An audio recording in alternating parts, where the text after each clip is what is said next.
하나님 말씀 시편 오늘 68편입니다. 67편 우리 지난번에 보면서 짧지만 이게 다윗이 장차 주님께서 복음이 편만하게 만방의 복음이 전파될 것을 예언한 거에 대해서 우리가 놀라워하지 않았어요, 그죠? 왜? 그때 당시는 유대인들이 완전히 고립정책을 하나님이 쓰셔서 이방인들하고는 결혼도 못하게 하고 옆에 나라하고 친하게도 지내지 못하게 하셨잖아요. 그 뒤 솔로몬이라는 인간이 그 짓을 하다가 화친하는 바람에 혼합주의가 돼갖고 사마리아가 떨어져 나가 10지파가 지리멸렬돼 버렸고 유다지파 하나가 남은 것이 바로 그 이방인들과 가깝게 지남으로 말미암아 어떻게 된 거예요? 처음엔 인간적으로 가까워 지내다가 영적으로 오염이 되고 하나님을 멀리하게 되고 우상을 섬기다 보니까 버림을 받게 된 거란 말이에요.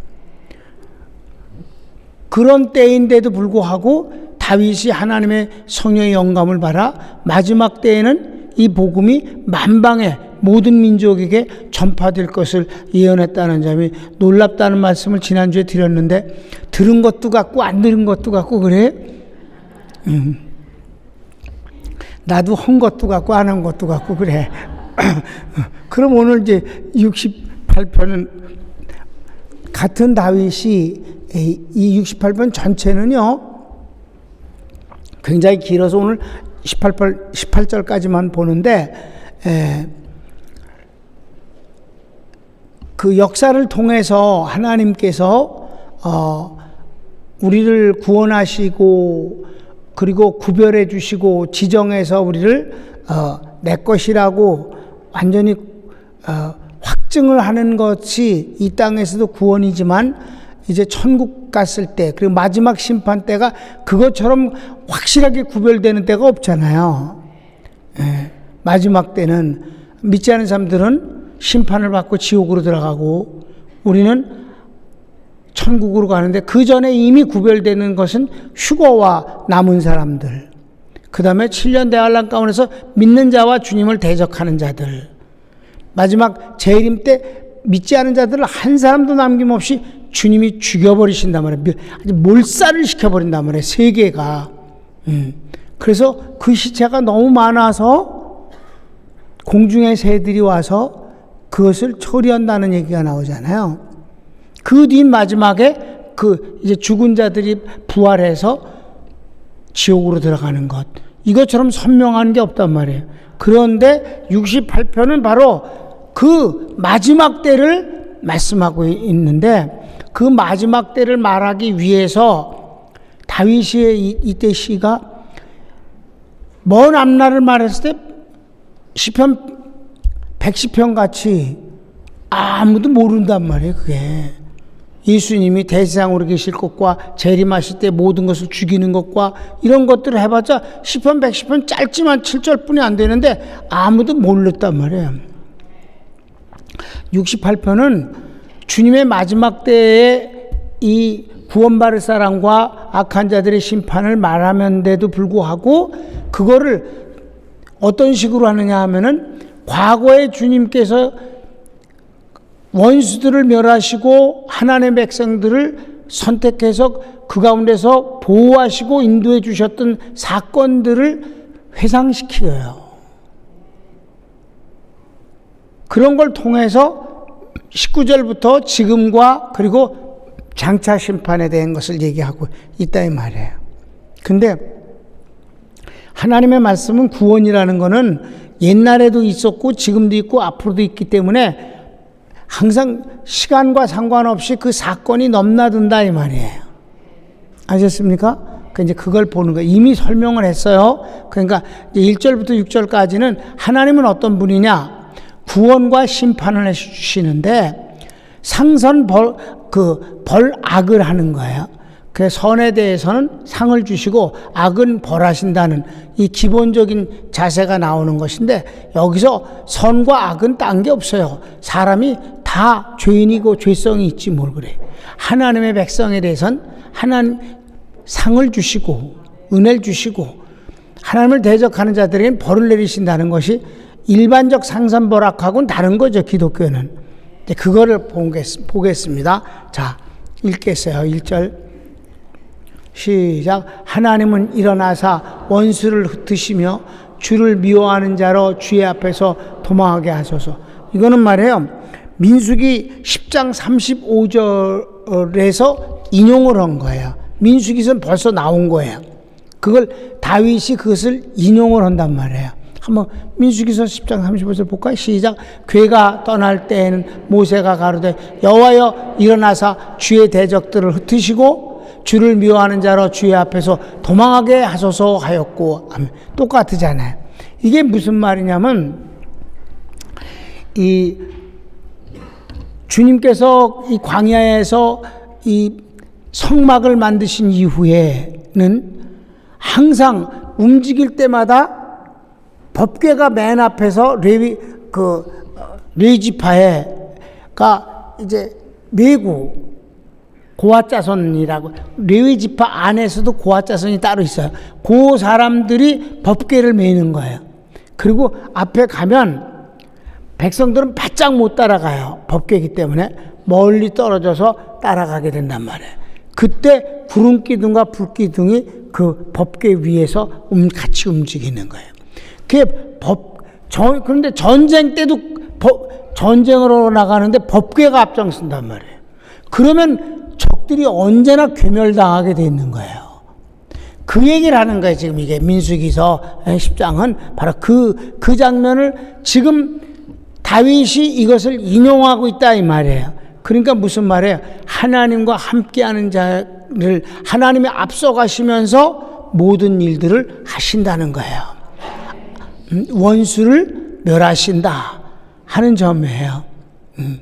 그 다음 2절 시작. 연기가 몰려감같이 저희들을 몰아내셔서 불 앞에서 미리 녹음같이 악인이 하나님 앞에서 망하게. 법궤가 앞에 나갈 때는 항상 그랬단 말이에요. 여러분, 광야 생활 때는 그렇게 전쟁이 많지 않았어요. 하나님이 오히려 광야라는 그 환경이 어려웠지. 그러니까 법궤가 가는 곳에는 그 여름이 어디서 광야는 44절 365일 낮엔 덥고 밤엔 춥지. 그럴 때 법궤가 앞에 갔을 땐 낮에는 구름기둥이, 밤에는 불기둥이 저희들을 따뜻하게 했단 말이에요. 그런데 여호수아가 가나안 땅에 들어갈 땐 매일 전쟁이잖아. 매일. 거기 7나라가 있었는데 7나라만 있었던 건 아니에요. 그건 큰 나라만 있고 자잘구레한 부족 국가들이 얼마나 많아. 그걸 전쟁을 통해서 다 이겼는데 3년을 전쟁했단 말이에요. 그럴 때마다 법궤가 앞에 갔을 때 승리를 하는 거예요. 그걸 그러기 때문에 뭐예요? 법궤가 앞에, 하나님 앞에 가셨을 땐 적들은 연기가 바람이 불면 획 날아가서 없어지는 것 같이 미리 그 뜨거운 광야에서 그 무시무시한 그 열기에 의해서 미리 녹아버리듯이 그들이 다 물러나고 녹아버립니다 라는 걸 노래하는 거죠. 자, 그 다음 시작. 의인은 기뻐하며 하나님 앞에서 뛰놀며 기뻐하고 즐거워할지. 여기가 뭐 뛰놀며 기뻐하고 즐거워한다 이렇게 삼중으로 그 기쁨을 얘기하는데, 이거는 언제나 주님께서 그 하나님 백성들을 보호하시고 환난과 적 앞에서 승리케 하셨을 때 나타나는 현상이었어요. 여러분, 홍해 앞에서 죽을 줄 알았다가 하나님이 홍해를 갈리시고 그들을 이끌어내시고 쫓아오던 자들이 홍해 가운데서 수모를 당해서 죽어버린다. 그럴 때 그 뛰노는 것이 많이 나오잖아요. 노래도 나오고.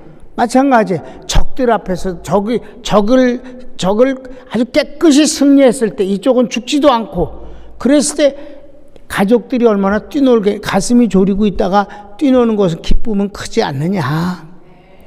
이것은 이제 이렇게 상선벌하게 된 기본이 6절까지 나오지만 이것이 이렇게 앞부분에 서론적으로 나오는 것은 지금 과거도 그랬고 현재도 그렇고 장차도 하나님의 구원이 그렇게 이루어지는 것을 인하여 우리는 기뻐한다는 것이에요. 자, 그 다음 시작. 하나님께 노래하며 그 이름을 찬양하라. 하늘을 타고 광야에 행하시던 자를 위하여 대로를 수축하라. 그 이름은 여호와시니 그 앞에서 뛰놀지어다. 거룩한 처소에 계신 하나님은 고아의 아버지시며 과부의 재판장이시라. 하나님은 고독한 자로 가속 중에 처하게 하시며 수금된 자를 이끌어내사 형통케 하시느니라. 거역하는 자의 거처는 메마른 땅이로다. 지금 하나님께서 하나님의 백성들이 어려운 처지, 여기 넷이 나오는데 고아, 처음엔 과부가 제일 먼저 나와. 과부, 고아, 그 다음에 감옥에 갇힌 자, 그 다음에 독거노인, 이런 것들, 이런 사람들을 하나님이 위로해 주신다는 거예요. 자, 이게 이제 상선벌학에 대한 말씀이고 7절부터 오는 18절까지 봐야 되는데 이것은 이제 역사적으로 뒤돌아보면서 이렇게 하나님이 하셨다. 그 하나님이 지금 그리고 미래 이렇게 연결되어지는 것임을 우리가 보면 알 수 있어요. 자, 한번 봅시다. 7절 시작. 하나님이여 주의 백성 앞에서 앞서 나가사 광야에 행진하셨을 때에 땅이 진동하며 하늘이 하나님 앞에서 떨어지며 저 시내산도 하나님 곧 이스라엘의 하나님 앞에서 진동하였나이다. 그렇습니다. 그렇죠? 이건 광야 때 하나님이 저희들 앞서 가실 때 언제나 그랬다 이 말이에요. 하나님의 이거는 이제 뭐를 이렇게 염두에 뒀냐면 하나님의 율법을 받을 때 시내산에 나타나신 하나님의 어미로움과 그 권능과 권위를 말하고 있어요. 그 다음에 시작. 하나님이여 흡족한 비를 보내사 주의 산업이 곰핍할 때 견고케 하셨고 주의 회중으로 그 가운데 거하게 하셨나요. 이거는 광야가 아니라 가나안 땅에 들어왔었을 때 하나님께서 그들에게 복을 주신 것을. 그 다음 시작. 하나님이여 가난한 자를 위하여 주의 은택을 준비하셨나이다. 주께서 말씀을 주시는 소식을 공포하는 여자가 큰 무리라. 여러 군대의 왕들이 도망하니 집에 거한 여자도 탈취물을 나누는도다. 이건 뭐냐면 가나안 땅을 정복할 때 군대만 탈취물을 하는 게 아니라 일반 가정주부도 가서 탈취물을 가졌다 이 말이에요. 그러니까 얼마나 마치 밀물이 밀려 들어오듯이, 쓰나미가 밀려 들어오듯이 이스라엘 백성들이 적들을 밀어낼 때 계속해서 나가서 승리를 해야 되기 때문에 전리품을 챙기는 건 가정주부들이더라 이 말이에요. 그만큼 하나님이 저희들을 풍요롭게 해주셨다는 거예요. 그냥 단순한 땅만 차지하고 전쟁에서 승리하는 게 아니라 그들이 하나님으로부터 보상과 축복을 받았다 이 말이에요. 광야 생활은 아무래도 힘들고 어려웠죠. 그 다음 시작. 너희가 양우리에 누울 때에는 그 날개를 은으로 입히고 그 깃을 황금으로 입힌 비둘기 같도다. 이게 하나님의 백성을 비둘기로 묘사했을 때 양의 우리에 누웠을 땐 그렇게 은과 금으로 덮이는 듯이 호화롭고 퀄리티가 아주 높고 그렇게 만들어 주셨다는 거예요. 여러분 옛날 사람들도 하나님의 축복 주셨을 때 진짜 호화롭게 살았다니까. 그 다음 시작. 전능하신 자가 열왕을 그 중에서 흩으실 때에는 살몬의 눈이 날림 같도다. 살몬은 높은 산인데 갈릴리 호수 쪽에 동편에 있는 산인데 거기 이제 높은 산이기 때문에 눈이 와요. 근데 쌓이지를 못해 날씨 때문에. 그러니까 와봤자 소용없다는 휙휙 날아간다 이 말이에요. 하늘에서 내리는데 다 날아간다. 하나님께서 열왕들을 그렇게 물리치셨다는 거예요. 그냥 상징의 표현이야. 그 다음 시작. 바산에 사는 하나님의 산이며 바산에 사는 높은 산이로다. 너희 높은 산들아 어찌하여 하나님이 거하시는 산을 시기하여 보느뇨. 진실로 여호와께서 이 산에 영영이 거하시리로다. 하나님의 병거가 천여천여 만만이라 주께서 그 중에 계심이 시내산 성소에 계신 같도다. 주께서 높은 산으로 사로잡은 자를 끌고 선물을 인간에게서 또는 패역자 중에서 받으시니 여호와 하나님이 저희와 함께 거하려 하심이로다. 아멘. 이 말씀은 뭐냐면 바산의 그 산은 하나님이 창조하신 산이에요. 자연적인 산이란 말이에요. 그런데 시온산은 조그만 산이잖아요. 예루살렘에. 조그맣다고 깔보지 말라. 무슨 말이냐? 그냥 있는 큰 산인 그냥 클 뿐이고 시온산은 주님이 계신 곳이다. 그 비교적으로 그렇게 말하는 거예요. 주님이 계신 곳이 그래서 왜 시기하느냐? 근데 이 18절 말씀은 말이에요. 과거를 얘기하는 것인데도 불구하고 바울은 에베소 4장에서 주님이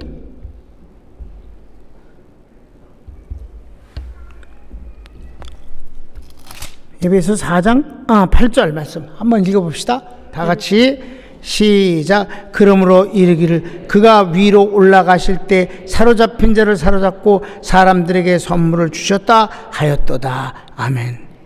이게 바로 에베소 4장 8절 말씀은 주님의 그 승천을 얘기하는 거예요. 그런데 여기에서 이 말씀을 이 시편 68편을 인용하고 18절을 인용한 것이 에베소서에서 했다 이 말이죠. 그러니까 꼭 과거만이 아니라 이 과거를 말한 것 같아도 이건 장차 주님의 하실 승천의 얘기를 하시고 계시는 거잖아요. 그러니까 그분이 올라가실 때 그냥 혼자만 올라가신다는 뜻이 아니라 내포적 대표자로 부활 때도 내포적 대표자, 승천도 사실은 내포적 대표자로 가서 올라가시기 때문에 하나님 보좌 우편에서 내포적 대표자로 그들을 보호하시고 변호해 주시잖아요. 여러분 하나님의 백성은 언제나 그분 속에 있게 돼 있는 거예요. 바로 여기 이 과거에 아주 과거에 광야에서 그리고 가나안 땅에서 이 출애굽 사건에서 주님이 그 백성들을 보호하심이 마치 속에 품고 하시는 것처럼 지금도 그러하시고 앞으로도 그러시고 오늘은 여기까지만 볼 거예요. 같이 우리 손을 모읍시다. 사랑하는 여러분, 오늘 이 시편 68편에서 우리에게 말씀해 주시는 것은 여기서 악과 선에 대한 구분이 여러분 이 세상에 악만 행하는 자도 없고 선만 행하는 자도 없어요. 그런데 왜 성경은 악인과 선인을 나눌까? 여기서 선인은 누굴까? 주님의 자녀들을 하나님은 의인이라 하시는 거예요. 악인은 마귀에게 속한 자를 말하는 것입니다. 그러니까 세상적인 눈으로 보면 그거는 구분이 잘 안 되는 거예요. 하나님 눈으로만 그게 확실한 것이지. 그런데 그 결과는 너무나도 큰 차이가 난다는 사실을 말씀하고 있는 거예요. 그러니까 주님이 어느 정도까지 심하게 말씀하셨어요. 차라리 너는 태어나지 않는 것이 내게 좋을 뻔하였다. 난 그 말씀이 말이에요. 정말 한편 강도는 주님을 욕을 했어. 한편 강도는 그 사람을 갖고 꾸지람하면서 우리는 우리 죄 가운데서 죽거니와 이분은 그런 분이 아니지 않느냐 하면서 주여 당신의 나라에서 이 부족한 사람을 기억해 주소서. 오늘 내가 나와 함께 낙원에 있으리라. 양쪽에 못 박혀 있는 두 강도가 죄값으로 십자가에 죽는데 바로 몇 시간 후에 몇 시간 후에 어떻게 됐겠는가? 그들은 너무나도 멀리 떨어져서 각자의 운명의 길을 갔다는 것이죠. 한 사람은 낙원에, 한 사람은 음부에. 우리가 여러분 이런 거 생각하면 가족들을 내버려 둘 수는 없는 거잖아요. 같이 밥을 먹고, 아니 그 밥을 먹기 위해서 밖에 나서 돈 벌어오는 인간은 또 안 믿잖아. 그러니까 여러분 정말 잘해야 돼. 여러분은 하나님의 사랑을 받는 입장에 서 있는 사람들입니다. 하나님이 좋아하는 사람이고, 하나님이 여러분이 어려울 때 견디지 못하시고 아파하십니다. 주여 한번 부르기도 할까요? 주여. 사랑하는 주님.